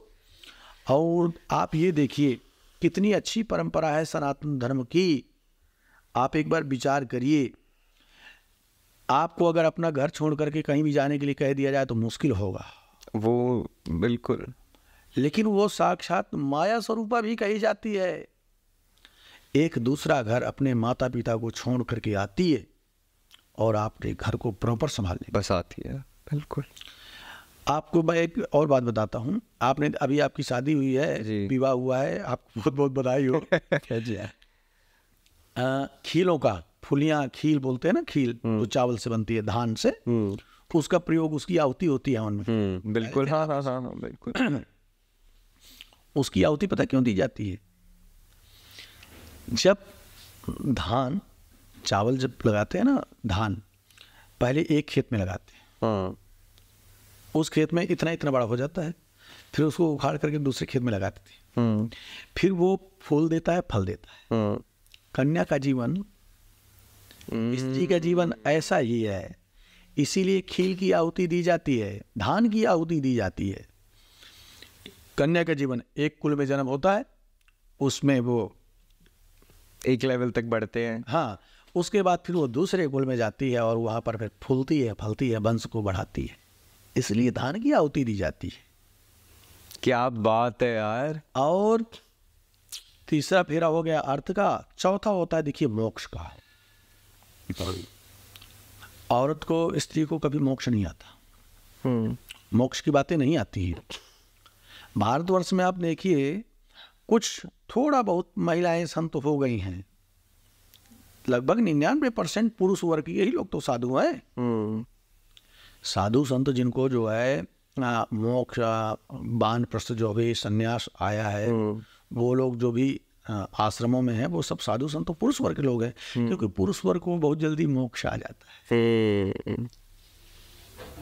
तो भगवान ने ऐसा सिस्टम बनाया है कि इस विवाह के बाद जो है पुरुष जो भी अच्छा कर्म करता है, पूजा पाठ करता है, क्योंकि वो तो गृहिणी होती हैं, वो आपके साथ सभी जगह नहीं जा सकती हैं कि आप कहाँ कहाँ पुण्य कर रहे हैं। कहीं पर कोई गरीब मिल गया उसको दान दे रहे हैं, उसका फल विवाह के बाद ऑटोमेटिक उनके खाते में आ जाता है। तो मोक्ष के लिए उन पर मोक्ष ऑटोमेटिक प्राकृतिक कम होता है, इसीलिए मोक्ष के फेरे में आपको आगे कर दिया है, ताकि बाकी तीनों में आप पीछे, ताकि आपके साथ साथ उनका भी कल्याण हो। इसीलिए मोक्ष में क्या बात पीछे है। कर दिया है और आपको आगे कर दिया है।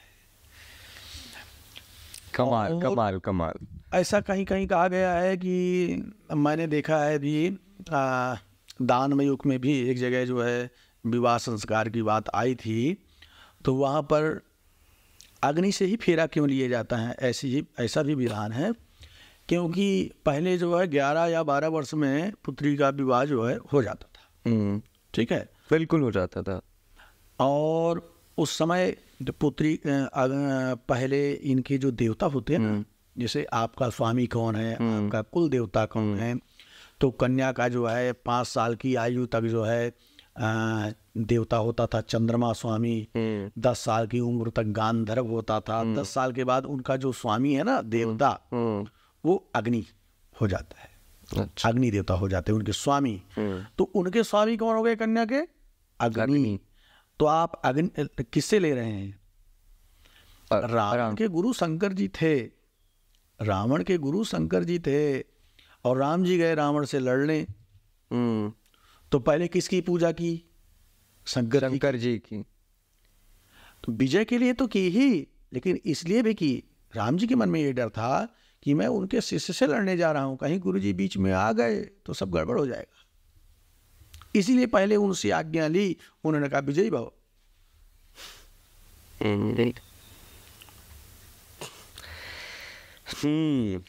आगे बढ़ते हैं। एक और सवाल मेरे दिमाग में आ रहा है, एक चीज़ बीच में आ गई, मैं क्लियर करना ज़रूर इसको चाहूँगा, क्योंकि ये हॉट टॉपिक जिसको कहते हैं ना आजकल के ज़माने में बड़ा चलता रहता है कि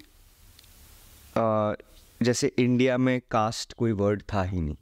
जी। कहते ये पोर्चुगल से कास्टा वर्ड जो था पोर्चुगीज़ लेके आए, हमारे यहाँ पे वर्ण बोला गया है। जी, वर्ण बोला गया है।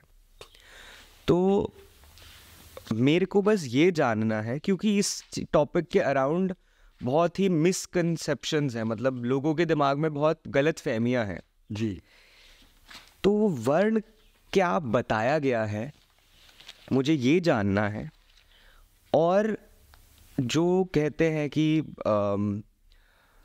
कोई ब्राह्मण पैदा तो होता है, पर वो उस अपने बट जो ये जो कास्ट है या जो वर्ण है वो कर्म से देखा जाता है। जी हाँ। कि आपका कर्म आपने क्या करा है, उसके हिसाब से आप का वर्ण देखा जाता है। तो क्या आप इसको थोड़ा एक्सप्लेन करेंगे मुझे? देखिए कि वैसे तो कर्मों के हिसाब से ही वर्णों का बंटवारा हुआ था। हाँ। इसमें कोई डाउट नहीं है। क्योंकि जन्मना जायतो शूद्रो, जन्म जब होता है ना तो कोई भी हो वो जाति का शूद्र ही माना जाता है। जन्मना जायतो शूद्रो। हाँ, मतलब कि कोई भी जब पैदा हुआ है उस टाइम उसको शूद्र ही माना गया है। हाँ। बिकॉज अभी उसका कोई कर्म उस समय नहीं। शूद्र का मतलब वो नहीं है। हाँ हाँ हाँ। शूद्र का मतलब अभी वो पवित्र नहीं। हाँ हाँ हाँ। ठीक है, कोई भी हो जन्म पे। संस्कारो द्वयमुच्यते, जब संस्कार होते हैं, संस्कार का मतलब उपनयन संस्कार, जनेऊ संस्कार होता है, तो वो फिर जो है उच्चते, उच्च माना जाता है। ठीक। और मैं सिर्फ अभी जो बेसिक ब्राह्मण की बात आ रही है उसकी बात कर रहा हूँ। फिर वेदारंभे भवेद विप्रा, जब वेद का अध्ययन हो जाता है, जैसे हम लोग गए गुरुकुल में वेद का अध्ययन किए, वेदारंभे भवेद विप्राह, तो वो विप्र हो जाता है। और वेद ज्ञानी इति ब्राह्मण, जब उसको वेद का ज्ञान होता है तब वो ब्राह्मण बनता है। क्योंकि ब्राह्मण क्या है कि ब्राह्मण कोई साधारण नहीं है। आप ये समझिए, कभी कभी हम सोचते हैं, अब आप ये देखिए कि हम लोग पूजा पाठ कराने जाते हैं, ठीक, हम लोगों की जो राशि होती है वो ज़्यादातर कोई नियुक्त नहीं होती है, दूसरे पर ही आधारित होती है। देखा जाए जितनी मेहनत वेद पढ़ने में लगी है, अगर हम कोई तैयारी कर ली होती है हम भी IAS PCS होते क्योंकि वेद की शिक्षा ग्रहण करने में इतना कठिनाई है। आप बिल्कुल, क्योंकि वो वर्ड ही नहीं बोले जाते थे जब लोग छोटे थे, स्कूल में थे। तो जो जैसा कर्म करने का कहने का तात्पर्य है कि अगर कोई जन्म भी ले लिया है और उसके, वैसे शूद्र का मतलब सेवक कहा जाता है। अच्छा, ठीक है, वो शब्दों के अलग अलग व्याख्यान हैं। जो लड़ाई करने वाले थे उनको क्षत्रिय कहा जाता है, जो बिजनेस करने वाले वैश्य कहा गया है, और जो सेवा भाव काम धाम करने वाले लोग हैं उनको शूद्र कहा गया है। ज्योतिष में जो है ना, ज्योतिष में जो 4 वर्ण हैं, ज्योतिष में हर वर्ण के लोग होते हैं। ज्योतिष में सबसे अच्छा शूद्र को ही कहा गया है। अच्छा, जो शूद्र वर्ण के लोग होते हैं ना उनको सबसे बड़ा सेवक और सबसे अच्छा बताया गया है, दिल का और दिमाग का। देखिए यहाँ पर क्या है कि यहाँ पर भी ऐसा कोई वर्णों को लेकर के यहाँ पर भी एक जो है कुमारी पूजन आता है। मैं देख रहा हूँ, हाँ, इस लोग पूरी तरह से, मतलब मैं बता देता हूँ आपको कि इसमें हर वर्ण की कन्या का पूजन लिखा हुआ है। एक वर्ण की कन्या का पूजन नहीं, हर वर्ण की कन्या का पूजन लिखा गया है। क्योंकि हमारे जो है सनातन धर्म में कहिए या वेद में कहिए, उन्होंने ये सब किया ही नहीं। ये तो हमारे हिस्ट्री और तो भ्रांति, अनजान लोगों ने ना भ्रांतियाँ फैलाई हुई है। जैसे बाहर से जो हमारे इन्वेडर्स और ये गोरे वोरे आए, इन्होंने खराब कर दी सारी हिस्ट्री हमारी। अब देखिए मैं बता देता हूँ आपको, अभी है ब्राह्मणीं सर्वकार्येषु जयार्थे नृपवंशजाम लाभार्थे वैश्य वंशोत्थान सुतार्थे शूद्र वंशजाम। इसमें लिखा है कि सुतार्थे मतलब कामना विशेषण। स्कंद पुराण में स्कंद पुराण में लिखा है, ये स्कंद पुराण में लिखा है कि कामना विशेषण, जैसे हम कन्याओं का पूजन करते हैं, कुमारी पूजन, नवरात्रि की बात करते हैं ना, तो अब जैसे किसी की विशेष कामना है, सर्व कार्येषु, अगर किसी भी इंसान को कोई कामना से करते हैं ना लोग, जैसे कोई पुत्र प्राप्ति यज्ञ कराता है, धन प्राप्ति यज्ञ कराता है, कुमारी पूजन भी कामना, कोई विशेष कामना हो तो अलग अलग है। सर्व कार्य मतलब सर्व बाधाओं की शांति के लिए अगर करना है तो ब्राह्मण की कन्या का पूजन करना चाहिए। जयार्थे नृपवंशजाम, जयार्थे नृपवंशम, जयार्थे मतलब क्षत्रिय की कन्या का पूजन करना चाहिए विजय प्राप्ति के लिए। और लाभार्थे वैश्य वंशोत्थान, लाभार्थे लाभ के लिए, व्यापार के लिए वैश्य की कन्या का पूजन कहा गया है। और सुतार्थे शूद्र वंशजाम, किसी को संतान की प्राप्ति नहीं हो रही है तो यहाँ पर लिखे कि शूद्र वंशजाम, शूद्र वंश की कन्या का पूजन करो। ये तो अपना सबको काम बांटा गया था। बिल्कुल, अपना काम नहीं कर रहे हैं, आप कुछ ब्राह्मण भी बिजनेस कर रहे हैं। बिल्कुल, ठीक है। जो अपना कार्य छोड़ दिए हैं, तो जो बिजनेस कर रहे हैं वो बिजनेसमैन ही कहे जाएंगे, वो ब्राह्मण काहे को कहे जाएंगे। हाँ सही बात है। ठीक है, तो वही मैं बताना चाह रहा था दर्शकों को भी कि ये बहुत सारी मिसकंसेप्शंस है कि ऐसा होता है वैसा होता है। वाकई हमारी जो किताबें हैं, ग्रंथ हैं, उनमें ये लिखा हुआ है, इस तरीके से बताया गया है इस चीज को। नई समाज में भ्रांतियां जो फैलाई गई हैं ये गलत है। बाकी शास्त्रों ने ऐसा कुछ नहीं कहा। आपने जनेऊ की अभी बात करी, मैं जनेऊ के पीछे का कॉन्सेप्ट और इसके पीछे अगर कोई साइंस है तो मैं जानना चाहता हूँ। देखिए ये है कि जैसे मैंने कहा कि संस्कारो द्वियमच्यते, इसमें एक गांठ होती है। ये ब्रह्मा विष्णु महेश की 3 धागों से बना होता है, मंत्रों से परिवेष्टित किया जाता है और इसको पहना जाता है। और इसका मतलब ये भी होता है कि आप इसको जब धारण कर लेते हैं तो आप पहली बात तो साधारण नहीं होते हैं। ठीक है, और अनेक प्रकार के मंत्रों से जब जनेऊ संस्कार किया जाता है तो आप एक उच्च स्तरीय नाम के विप्र हो जाते हैं। बटुक भैरव में आप बटुकों में आपका नाम आ जाता है। कोई भी अशुद्ध आत्मा आपको छू नहीं सकती अगर आपका जनेऊ शुद्ध है तो। अच्छा, ठीक है। दूसरी बात यह है कि जब आप जैसे लघु शंका या दीर्घ शंका में जाते हैं तो भी जनेऊ का विधान कहा गया है ना। ज़्यादातर आपके फिर इसको कान में रख लेते हैं। तब कान में क्यों रख लेते हैं? कहीं नाक, वही जान है, हाँ वही जानना है कि उसको, और दांत में रख लें। लेकिन इसकी एक छोटी सी कथा है। जब भागीरथी ने कई वर्षों तक तपस्या की और पतित पावनी माँ गंगा जो है पृथ्वी लोक मृत्यु लोक पर आने के लिए तैयार हो गई। राजा सगर की जो 60,000 पुत्र भस्म हो गए थे, उनकी शांति के लिए, सदगति के लिए माँ गंगा का प्रादुर्भाव हुआ पृथ्वी लोक में। तो जब माँ गंगा को ये पता चला कि मुझे पृथ्वी लोक में जाना है तो उनको अहंकार आ गया कि मैं पृथ्वी लोक में जाऊंगी, लेकिन मुझे थामेगा कौन, मेरा भार सहेगा कौन? अगर मैं डायरेक्ट जो है पृथ्वी लोक में आई तो पृथ्वी तो रसातल में चली जाएगी। मैंने आपको बताया ना अभी पृथ्वी के नीचे भी 7 लोक हैं। रसातल में चली जाएगी, पाताल लोक में नहीं, रसातल में चली जाएगी। तो भगवान शंकर ने कहा कि हम आपका भार सहन करेंगे। तो सबसे पहले आपने देखा है ना कि शंकर तेरी जटा में बहती है गंगा। तो सबसे पहले उन्होंने माँ भगवती शंकर जी के जटाओं में आई।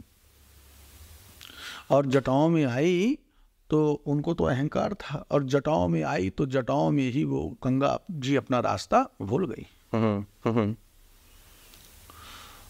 तब भगवान शिव से उन्होंने क्षमा याचना की।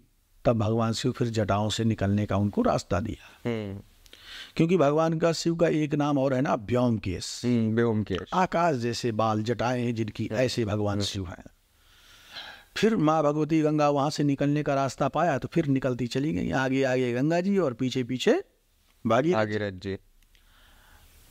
जो भी एक जगह जो है जन्हू ऋषि थी, आनेक सूत्रा स्मृति कौस्तुभ में ये भी कथा है कि जन्हू ऋषि 1000 वर्ष से तपस्या कर रहे थे। और माँ भगवती गंगा गई, उनके आश्रम को तहस नहस कर दिया। और जब उनमें स्पर्श हुआ गंगा जल का तो जन्हू ऋषि की जो तपस्या है वो भंग हो गई, आंखें खुल गई। तो उन्होंने सोचा, अरे इस जल ने हमारी तपस्या भंग की, लाओ इस जल को ही उठा करके पी लेते हैं। और उन्होंने वो जल को उठा करके पी लिया, साधारण जल समझ करके उठा करके पी लिया और फिर से तपस्या में लीन हो गए। पीछे पीछे भागीरथ जी, गंगा जी कहाँ चली गई, गंगा जी कहाँ चली गई। और आसपास देखा तो कुछ नहीं, एक कुटिया दिखी तो पहुंच गए। पूछे कि महात्मन क्या गंगा को देखा आपने? उन्होंने कहा यहाँ जंगल में कौन गंगा? पर नहीं महाराज, बहुत तपस्या के बाद मिली हैं, हमारे पितरों को सदगति प्राप्त होनी है, बताइए ना। तो उन्होंने कहा कि कहीं आप उस जल की बात तो नहीं कर रहे हैं? कहा वही जल है, वही गंगा है महाराज। तो बोले वो तो हमने पी लिया। है महाराज, आप कैसे होगा? अगर मुख से निकालते हैं तो जूठी हो जाएगी, और कहीं से निकालते हैं अशुद्ध हो जाएगी। तो जन्नू ऋषि ने अपने दाहिने कान से दक्षिण कर्ण रंधात गंगा, स्मृति कौस्तुभ में साफ साफ लिखा है कि दक्षिण कर्ण रंधात गंगा, दाहिने कान से जन्नू ऋषि ने गंगा जी को फिर से निकाल दिया। तो गंगा जी यहाँ पर जन्नू ऋषि से प्रकट हुई, इसलिए उनका एक नाम हो गया जाह्नवी। जाह्नवी, अच्छा। तो जन्नू ऋषि की पुत्री भी कहाई है वो। कुछ लोग ऐसा कहते हैं कि जांग से निकाल दिया गंगा को, ऐसा कहीं नहीं लिखा हुआ है। हाँ, दक्षिण कर्ण, दाहिने कान की बात आई है। तो दाहिने कान से गंगा जी निकली, इसलिए दाहिना कान जो है माँ गंगा के जल जैसा पवित्र माना है। दाहिने कान में माँ भगवती गंगा का वास माना जाता है। इसलिए जब हम लोग लघु शंका या दीर्घ शंका में जाते हैं तो जनेऊ को हम सही जगह पर रख देते हैं, ताकि वो हमारा जो जनेऊ है वो पवित्र बना रहे। और वो उसके बाद जब हम हस्त प्रक्षाल वगैरह कर लेते हैं, ठीक है, जल वगैरह पी लेते हैं, अपने आप को पवित्र कर लेते हैं, तब फिर हम निकाल जनेऊ को नीचे ले आते हैं। और आपने देखा होगा कि कहीं भी जब कोई मंदिर इत्यादि में, पहले क्या होता है कि जंगलों में ज़्यादातर मंदिर होते थे, आसपास में जल की व्यवस्था, कहीं तालाब नदी है तो है, नहीं है तो नहीं है। तो पहले क्या होता था कि जब लोग मंदिरों में प्रवेश करते थे तो जैसे प्रवेश किए ऐसे प्रणाम करते थे और ऐसे हाथ लगाते थे। हाँ, अभी भी लगाते हैं जी, अंदर जाते टाइम। तो अभी आप लोगों से पूछो कि महाराज ये इसका मतलब क्या है, तो लोग ये कहते हैं कि हम तो यही समझते हैं कि भूल चूक माफ। भूल चूक माफ नहीं है, वो एक पुरानी परंपरा है, हमें पता नहीं है। जब हम ऐसे हाथ लगाते हैं, ऐसे हाथ लगाने मात्र से ही माँ गंगा का आवाहन हो जाता है, स्मरण हो जाता है, ध्यान हो जाता है। ऐसे हाथ लगाने से ही हमारी आत्मा शुद्ध हो जाती है। तो फिर हम शुद्ध मन से, शुद्ध आत्मा से माँ गंगा का दर्शन कर सकते हैं, देवी देवताओं का दर्शन कर सकते हैं। क्योंकि जब आपका शरीर शुद्ध होगा, आत्मा पवित्र होगी, तभी तो भगवान दर्शन देंगे। ये तो बहुत इंटरेस्टिंग है, सबको देखते हैं मंदिरों में ये करते हुए। तो ये उसका जो है महात्म्य देखिए। क्या क्या होता है, कई लोग गंगा स्नान के लिए जाते हैं, आजकल देखा गया है, कोई भी स्नान करके नहीं जाता है। हरिद्वार पहुंच गए, बिना स्नान किए ही जाते सीधे गंगा में घुस जाते हैं। ये बिल्कुल गलत है। जो आपने पूर्व में देखा होगा कि कई जो बड़े बुजुर्ग लोग होते हैं, वहाँ संत लोग स्नान करते हैं। पहली बात तो ये है कि आप जब पहले आप स्नान करिए फिर गंगा जी जाइए, नियम ये कहता है। अगर ऐसा नहीं करते हैं तो पहले आप गंगा के घाट पर किनारे बैठिए, ऐसे जल छिड़किए, आचमन कीजिए, फिर माँ गंगा में प्रवेश करिए। डायरेक्ट प्रवेश वर्जित कहा गया है। पहले आप अपनी, क्योंकि गंगा भी तो माँ है, बिना नहाए हम कैसे प्रवेश कर सकते हैं? देवी है साक्षात। सही बात। चलिए भाई, 11:45 हो गए जी। आपको भी मैं फ्री करूंगा। मैं वाकई बता रहा हूँ, मैं आपके साथ ना 10 पॉडकास्ट शूट कर सकता हूँ। इतना कुछ है आपसे लेने को, इतना कुछ है। अभी तो हमने ऐसे ब्रॉड बात करी ना, अभी किसी के अंदर डीप जाएंगे। लोगों को सही मार्गदर्शन अगर होता रहेगा, लोग सही काम करते रहेंगे तो अच्छा लगेगा। अब जैसे यहाँ एक भ्रांति और है, देखिए मेरे दिमाग में रहती, मैं बताता हूँ। जी जी बिल्कुल। सीधे सीधे कहा गया है कि नवरात्रि। हाँ, लोग यहाँ पर सप्तमी को हवन करके अष्टमी को अपना व्रत ही खोल देते। हाँ बिल्कुल, आजकल तो ये हो गया है। अभी तो ये कंफ्यूजन है कि अष्टमी पे लास्ट डे होता है, नवमी पे लास्ट। नहीं, वो कहा गया नवरात्रि व्रत। हाँ, जो अष्टमी पर कन्या पूजन का विधान प्रचलन है। हाँ, अष्टमी को आपका व्रत खोलने का विधान नहीं है। हाँ, कहीं कहीं अष्टमी में हवन का विधान है, कन्या पूजन का विधान है, व्रत खोलने का नहीं। व्रत तो जब पारणा दिया होता है, जब 9 व्रत पूरे हो जाते हैं,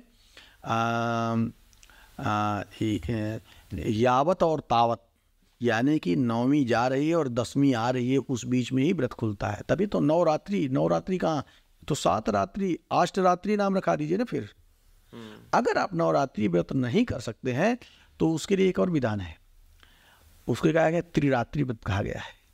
त्रिरात्रि, अच्छा, यानी कि सप्तमी अष्टमी नवमी रहिए 3 दिन, तो भी नवरात्रि के बराबर फल की प्राप्ति होगी। ऐसा क्या? ऐसा है, ऐसा नहीं कर सकते तो द्विरात्रि है, पहला और 8वां रखिए, पूरे 9 दिन के ही फल का मिलेगा आपको। लेकिन जो भी करिए वो सही से करिए। हमारे सनातन धर्म में देखिए कितनी व्यवस्थाएं दी गई हैं। बिल्कुल, मैं यही सब लोग स्वतंत्र हैं अपने मन से करने के लिए। 24 घंटे की रामायण नहीं पढ़ सकते आप, 2 सेकंड की पढ़िए। आदौ राम तपोवनादिगमनम हत्वा मृगम कांचनम वैदेही हरणम जटायुमरणम सुग्रीव संभाषणम बाली निग्रहणम समुद्रतरणम लंकापुरी दानम पश्चात रावण कुंभकर्ण एतद्वि रामायणम। क्या बात है, पूरी रामायण हो गई। क्या बात है यार। भाई मर्यादा पुरुषोत्तम राम, आदौ राम तपोवनादिगमनम, तपोवन को गए, हत्वा मृगम कांचनम, हत्वा माने मारना, मृगम कांचनम सोने की मृग को मार दिया, वैदेही हरणम, वैदेही सीता जी हरणम, जटायु वर्णम, जटायु का मरण हुआ, लंकापुरी दहनम, लंकापुरी का दहन हो गया। इसके पश्चात रावण कुंभकर्ण हरणम, रावण और कुंभकर्ण मारे गए, ये तद्वि रामायणम, हो गई रामायण।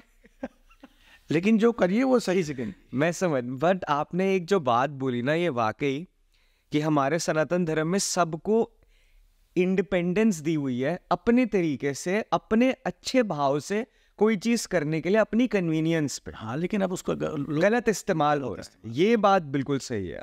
अब मोबाइल है, सही प्रयोग भी कर सकते हैं, गलत भी कर सकते हैं। सही, हर चीज के 2 रास्ते हैं। बिल्कुल सही बात है। ठीक है भाई, इस पॉडकास्ट को हम अब यहीं पे एंड करेंगे। मैं बहुत कुछ सीखा, वाकई जैसे कहते हैं मन प्रसन्न हो जाता है। जी जी जी। तो मेरा मन प्रसन्न हो गया और मैं आपके साथ डेफिनेटली और बहुत एपिसोड शूट करने वाला हूँ। ये मैं आपको अभी बता रहा हूँ। आपके माध्यम से सब लोगों को जानकारी मिलती रहती है। बिल्कुल, और मेरे को खुद को भी, जी जी, मेरे को खुद को भी बहुत कुछ सीखने को मिला। आपका इतना इंटरेस्ट है इन सब चीज़ों में, आप जिज्ञासु हैं। जी, जिज्ञासु मतलब जानने की इच्छा रखते हैं। और देखिए, ऐसे बड़े बड़े योगाचारी हुए हैं, योग के जो आचार्य हुए बड़े बड़े हुए हैं, लेकिन बाबा रामदेव जी ने जन जन तक लोगों को पहुंचाया है। तो जो पहुंचाता है ना, जो बांटता है, वही बड़ा माना जाता है। सही बात है। तो आप क्या है कि खुद भी जान रहे हैं और लोगों को पहुंचा रहे हैं। तो हमारी दृष्टि में भी आप भी बहुत बड़े भक्त हैं और बहुत बड़े ज्ञानी है। सीधी सी बात। आपका बहुत बहुत धन्यवाद और वापस आपसे बहुत जल्द मिलेंगे। जय श्री राम। जय श्री राम।